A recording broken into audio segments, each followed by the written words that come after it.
నమస్తే, welcome to yo-yo TV. ప్రస్తుతం మనతో మాట్లాడడానికి కొంతమంది గ్రూప్ 1 సంబంధించిన ఆస్పిరెంట్స్ ఉన్నారు. సో ఏదైతే గ్రూప్ 1 సంబంధించింది కొన్ని అదైతే మొన్న జరిగిన ఎగ్జామ్లో కొంతమందికి సేమ్ మార్కులు వచ్చాయి, కొన్ని అవకతవకలు జరిగాయంటూ కూడా దాన్ని మళ్ళీ కరెక్షన్ చేయాలి, ఎగ్జామ్ని రద్దు చేయాలంటూ కూడా వాళ్ళు చెప్తా ఉన్నారు. సో మనం మాట్లాడించే ప్రయత్నం చేద్దాం. మనతో పాటు ఆస్పిరెంట్స్ ఉన్నారు. అన్న, ఏంటి మరి గ్రూప్ 1 సంబంధించిన వివాదం రాష్ట్రంలో చర్చనీయాంశంగా మారుతూ ఉంది. మరి నిజంగా ఆ గ్రూప్ 1లో అవకతవకలు జరిగాయి, నిజంగా రద్దు చేయాలంటే ఏం చెప్తారు? మరి సపోర్ట్ చేస్తారా మీరు? అన్న, నా పేరు అశోక్ అన్న. నేను ఉస్మానియా యూనివర్సిటీ ఒక కామన్ స్టూడెంట్ని. ముందే మీకు ఒక ఇన్ఫర్మేషన్ ఇస్తున్న మీడియా మిత్రులకి, ఒక ఆర్గనైజేషన్తో నాకు సంబంధం లేదు, ఒక పార్టీతో సంబంధం లేదు. నేను ఒక ప్యూర్ ఆస్పిరెంట్ని. లైబ్రరీ నుంచి ఇక లైవ్ జరుగుతుంటే వచ్చిన నేను.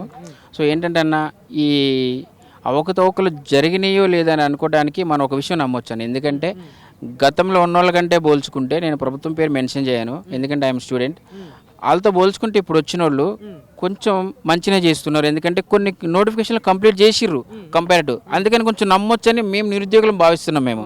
సో ఈ అవకతవకలు జరిగినాయని, ఇట్లా కావాలని కొందరు నిరుద్యోగులు ముసుగులో చేస్తున్నారేమో అని మేము భావిస్తున్నాం. ఎందుకంటే వీళ్ళు నోటిఫికేషన్ వచ్చినప్పుడల్లా వస్తారు, ఒక నలుగురు వస్తారన్న మీడియా ముందుకు పేపర్లో పట్టుకొని.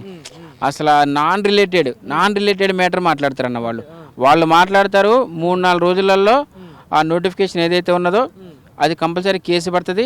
ఆ జాయినింగ్ ఆర్డర్ తీసుకునేసరికి అది బంద్ అయిపోతుంది.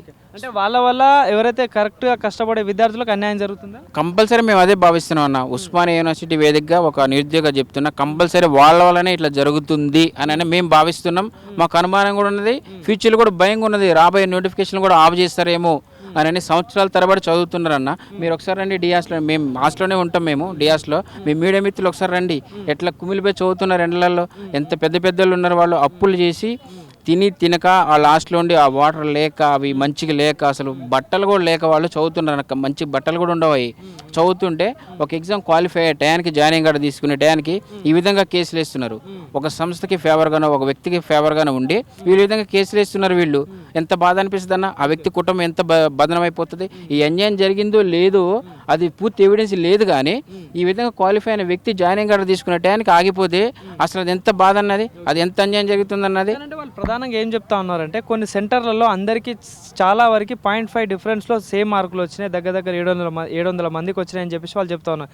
నిజంగా మరి అది అనుమానం లెక్క కనిపించట్లేదు అన్న. ఇప్పుడు ఇండియాలో నేను టోటల్గా సబ్జెక్ట్ ఎక్కువ మాట్లాడతాను. ఇండియాలో చూసుకుంటేనే కోచింగ్ సెంటర్లో ఎక్కడైనా చాలా కోచింగ్ సెంటర్లు ఉంటాయి, ఒక్కటే ఫేమస్ ఉంటుంది, అక్కడికి వెళ్తారు అందరూ. ఎందుకు వెళ్తారు? అక్కడ జాబులు మేబీ వస్తాయేమో అన్న. ఒక కుటుంబంలో 4-5 వస్తే దాన్ని మనం అనుమానించాలి, కానీ కోచింగ్ సెంటర్లో వేరే వేరే ఊర్లలో ఉంటారు, వేరే వేరే డిస్టిక్లలో ఉంటారు, వేరే వేరే ప్రాంతం వాళ్ళు ఉంటారు. వాళ్ళకి రావడంలో కొంచెం అనుమానించకపోవడానికే అవకాశాలు ఉన్నాయి. సో ఇలాంటి సాకులన్నీ పెట్టుకోవడం వల్ల ఇప్పుడు నేను గ్రూప్ 1 క్వాలిఫై అవ్వలేదన్న. సో నాకేమనిపిస్తుంది అంటే అది నిజమేనేమో అనిపిస్తుంది. దీనివల్ల వ్యతిరేక నాకు రెచ్చగొట్టినట్టు అవుతుంది. సో ఇప్పుడు ఒక నిరుద్యోగ లక్ష్యం ఏంటంటే అన్న, నేను గ్రూప్ 2, గ్రూప్ 1 రాసిన. గ్రూప్ 1 నాకు క్వాలిఫై కాలే, గ్రూప్ 2 మీద నాకు హోప్స్ ఉన్నాయి, గ్రూప్ 3 మీద ఉన్నాయి. సో అవి కూడా క్వాలిఫై కాకపోతే నేను మళ్ళీ చదువుతా. అంతేగాని ఒక పేపర్ పట్టుకొని రాబోయే ఉద్యోగం చేయబోయేడు కూడా అన్యాయం చేసుకుంటా, వాడికి రాకపోవడం చేయడం అనేది అది కరెక్ట్ కాదన్న. సో ఇవన్నీ నాన్ ఎవిడెన్స్ అన్న, నాన్ రిలేటెడ్. సో వాళ్ళకి మేము ఒకటే హెచ్చరిస్తున్నాం ఏంటంటే, నిరుద్యోగుల ముసుగులో ఉండి వాళ్ళని బ్లేమ్ చేయొద్దు. నిరుద్యోగుల్ని ఏమైనా ప్రాబ్లమ్స్ ఉంటే ఉస్మానియా యూనివర్సిటీకి రండి, మేము ఇక్కడ మాట్లాడుకుందాం. నిరుద్యోగి పుట్టింది ఇక్కడ, నిరుద్యోగ ఉద్యమం పుట్టింది ఇక్కడ. మీరు ఇక్కడికి రండి, ఒక రూమ్లో కూర్చొని కెమెరా ముందు మాట్లాడుకుంటూ నేనే నిరుద్యోగిని, నాకు మించిన లేడు అన్నట్టుగా మీరు బిహేవ్ చేస్తున్నారు. నాకు అంతా తెలిసినట్టు మీరు మాట్లాడుతున్నారు. అది కాదు, ఇక్కడికి రండి, ఓపెన్గా మాట్లాడుకుందాం, లైవ్లో మాట్లాడుకుందాం, లైబ్రరీకి రండి, అక్కడ మాట్లాడుకుందాం. అంటే తెలుగు మీడియం స్టూడెంట్స్కి అన్యాయం జరిగింది, ఉర్దూ వాళ్ళకి కానీ వాళ్ళకైతే న్యాయం జరిగిందంటూ వాళ్ళు చెప్తా ఉన్నారు. ఏంటి నిజమే అంటారు? అన్నది నిజమనడానికి అన్న, దానికి అవకాశం కూడా ఇప్పుడు నాకు జాబ్ రాలేదు కదా అని నేను వేరే వాళ్ళని బ్లేమ్ చేయకూడదండి. ఎందుకంటే పేపర్ వాల్యుయేషన్ చేసిన వాళ్ళు ఒక టీజీపీఎస్సీ లాంటి ఒక పెద్ద సంస్థ, ఎన్నో స్టేట్ల కంటే ఇండియాలో మనది పెద్ద స్టేటు. సో ఎంత పకడ్బందీగా, ఎంత స్ట్రిక్ట్గా ఉంటుంది అది. సో ఇప్పుడు తెలుగు మీడియాలకు పర్టికులర్గా ప్రొఫెసర్లు ఎందుకు అనుకోవడానికి చేసిర్రు అన్యాయం అనుకోవడానికి కూడా అంత మనం ఆలోచిస్తే అంత స్కోప్ ఏం లేదనుకో. అదొక సాకుగా చూపించి ఇట్లా బ్లేమ్ చేస్తున్నారు తప్ప, సో దాంట్లో అవకాశం లేదేమో అని మేము అభిప్రాయపడుతున్నాం. సో కంపారిటివ్ కూడా ఇంతకుముందు అధికారంలో ఉన్న వాళ్ళతో పోల్చుకుంటే ఇప్పుడున్న వాళ్ళు నేను ప్రభుత్వాలకు వ్యతిరేకంగా మాట్లాడలే, మేము స్టూడెంట్స్ మేము కొంచెం బెటర్ అని. ఎందుకంటే 4-5 నోటిఫికేషన్ కంప్లీట్ చేసిర్రు. డిఎస్సి వాళ్ళు హ్యాపీగా జాబ్ చేసుకుంటారు. మా ఫ్రెండ్సే ఉన్నారు మాతో చదివిన వాళ్ళు హ్యాపీగా ఉన్నారు. గ్రూప్ 4 వాళ్ళు జాబ్ చేసుకుంటారు. మళ్ళీ కరెక్షన్ చేయాలి, కరెక్షన్ చాలా లోపాలు జరిగినాయని చెప్పేసి అంటా ఉన్నారు. మరి మళ్ళీ చేయాలంటే మీరు సమర్థిస్తారు? ఏమన్నా మాకు ఏదో విధంగా ఈ నోటిఫికేషన్ ఆఫ్ చేయాలి, ఇంతకుముందు వాళ్ళు కంప్లీట్ చేయలేదు వీళ్ళు కంప్లీట్ చేస్తున్నారు అని వీళ్ళ గొడవల వల్ల మమ్మల్ని బ్లేమ్ చేస్తున్నారేమో, ఇబ్బంది పెడుతున్నారేమో అని మేము అనుకుంటున్నాం. ఖచ్చితంగా అనుకుంటున్నాం మేము, అదే జరుగుతుంది. సో అట్లా చేసి కరెక్ట్ కాదు.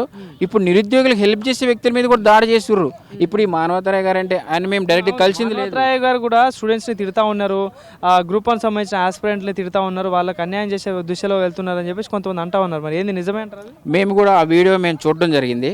యాక్చువల్గా అది హెడ్డింగ్ అయితే అట్లనే ఉన్నది, మానవతరాయ్ గారు నిరుద్యోగులు చెప్తూ కూడా అన్నట్లున్నది. కానీ దాన్ని ఓపెన్ చేసి చూస్తే ఆయన మాటలు మేము పరిశీలించినప్పుడు ఏమున్నదంటే, ఇట్లా నిరుద్యోగుల ముసుగులో అన్యాయంగా ఇట్లా తప్పుడు కేసులు బనాయించేటోళ్ళని, జస్ట్ ఫార్మాలిటీకి గ్రూప్ 1 క్వాలిఫై కాకపోయినా అబద్ధాలు చెప్పేటోళ్ళని, అట్లా నిరుద్యోగులను బలి చేస్తే చెప్పుతో కొడతా అని మాట్లాడిన వాళ్ళని చెప్పుతో కొడతా అని అన్నాడు ఆయనే. అంతే నిరుద్యోగులు చెప్తూ కొడతాను. ఎందుకంటే ఆయన లెగిస్తే మా లైబ్రరీ చుట్టూ తిరుగుతుంటాడు, ఆయన ఇక్కడికి వచ్చి ధర్నాలు చేస్తుంటాడు. ఎన్నో ఉద్యమాలు చేసిన మా కోసం. ఇక్కడ ఏజ్ లిమిట్ పెంచాలని పోలీస్ కానిస్టేబుల్ ఉద్యోగాల కోసం కూడా పోరాటం చేసిండు. ఇప్పుడు మొన్న డిఎస్సి కోసం కానీ గ్రూప్ 1 కోసం కానీ మాకేమైనా ప్రాబ్లమ్స్ ఉన్నా కానీ సరే ఆయనతో చెప్తుంటారు స్టూడెంట్స్. మేమే ఆయనతో కలిసి తిరగలేదు కానీ వచ్చి అడుగుతుంటాడు కామన్గా. ఇప్పుడు ఎవరైనా ఫీజు కట్టిన వాళ్ళు ఉంటారనుకన్నా వాళ్ళకి ఫీజు కూడా తక్కువ చేయించి మాట్లాడుతుంటాడు. ఆయన హెల్పే చేసిండు ఎప్పుడైనా నిరుద్యోగులకి. మేము ఆయన్ని కూడా బ్లేమ్ చేసి మాకు లేకుండా చేస్తారు. మాకు ఎవడు మాట్లాడతారు? ఇప్పుడు టీవీలో మాట్లాడేవాడు ఒక్కడ రాలే, ఎవడు మాకు తెలియదు అసలు. వాళ్ళు ఎట్లా న్యాయం చేస్తారు నిరుద్యోగులకి? సో ఇవన్నీ మానుకోవాలి వాళ్ళని మేము హెచ్చరిస్తున్నాను. ఉస్మానియా ఈ కాంగ్రెస్ ప్రభుత్వం రేవంత్ రెడ్డి గవర్నమెంట్లో స్టూడెంట్స్కి అన్యాయం జరుగుతూ ఉంది, వాళ్ళకి చెప్పిన హామీలు నెరవేర్చలేదు, 2 లక్షల ఉద్యోగాలు రావట్లేదు అని చెప్పేసి చెప్తా ఉన్నారు. ఏంటి మరి దీన్ని సమర్థిస్తారు?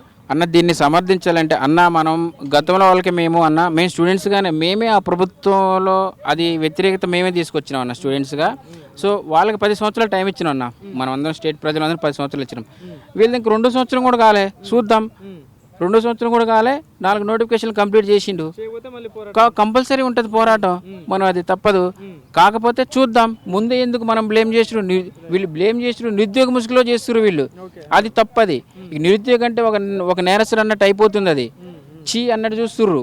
అందుకని అది చేయడం కరెక్ట్ కాదు. టైం ఇచ్చింది కదా, చూద్దాం, వెయిట్ చేద్దాం. ఆ పథకాలు రాజీవ్ యువ వికాసం అనే పథకాలు చాలా పెట్టిండు, చూద్దాం. అది అవలంబిపోతే అప్పుడు చూద్దాం. మనం ముందే చేసేది కరెక్ట్ కాదు అది. Thank you.